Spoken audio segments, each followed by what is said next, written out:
The World Cup is over, and man, I already miss it. It's already a core memory. An event that felt like it brought the whole world together. The last thing I expected was that the FIFA World Cup would bring me and my dad together.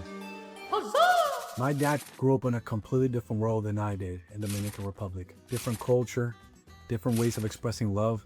In fact, he never heard the words "I love you" from his own father. So he never really said it to me growing up at all.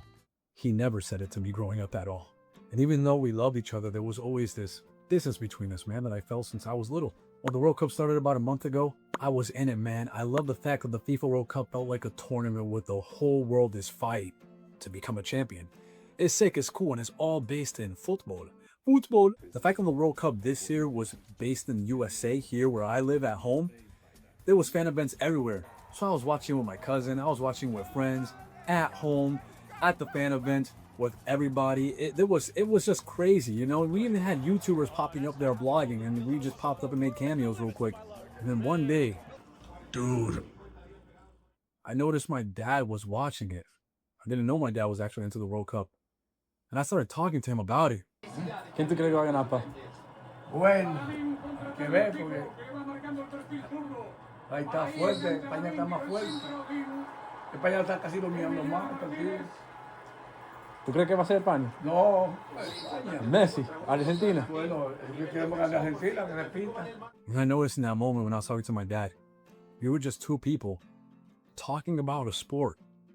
For the first time ever, I was engaging in a regular conversation with my dad that was interesting for both of us.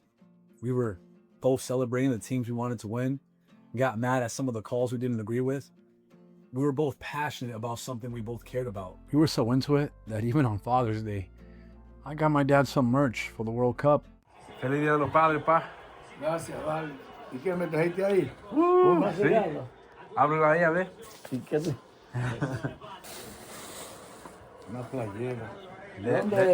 Esa es de la Copa de los Estados Unidos. Una y Sí. He really loved it, I'm not gonna lie. Had to put his favorite song in there.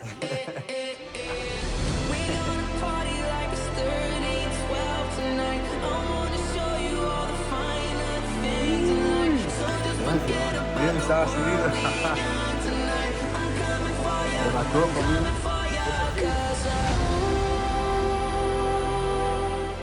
My headcanon is that his favorite song is Beauty and the Beat from Justin Bieber. Don't ask me why, it just kind of makes sense for me. He loved it. He loved it. For the first time, I was actually bonding with my dad. Something I don't really do much. Last time I remembered I bonded out with my dad was when I was really little, like maybe like on a random day when I was like 5. He took me to get a haircut at a barbershop, and right after he randomly wanted to stop at a park. Took out some lawn chairs and sat down, and I sat down next to him. And we didn't talk that day. I was such a little kid. We were just staring across from the park because somebody got married that day.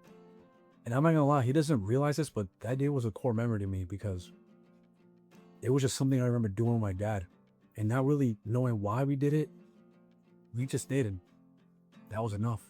So when it came to the final game, I wanted to watch that last game with him. Metieron. Look how happy my dad is because he made his favorite song, Beauty and the Beat. Oh my God. Look at how ecstatic he is. My people, I love BTS. Esos son los coreanos, BTS.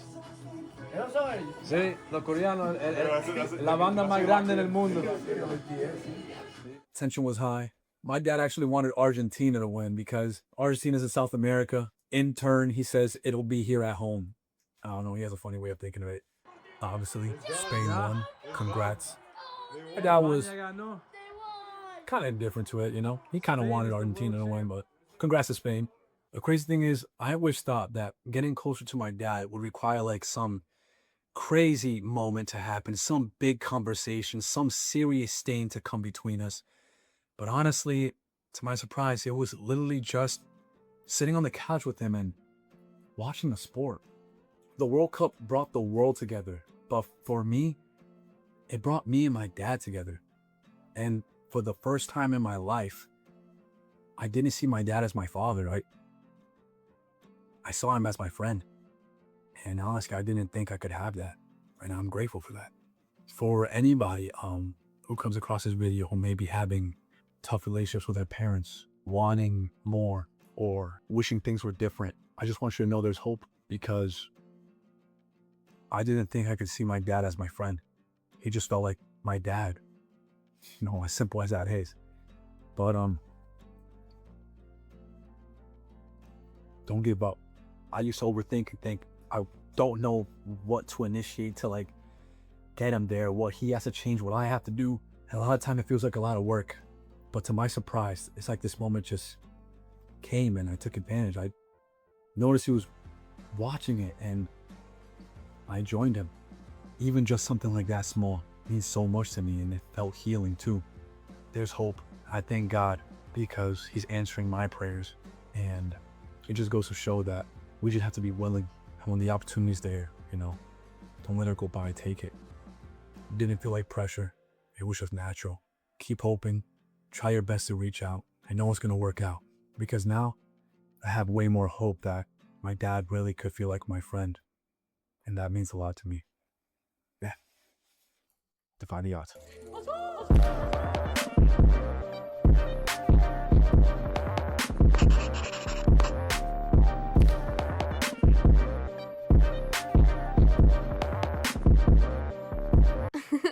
Bueno, pa, me gocé viendo Copa contigo. 4 años.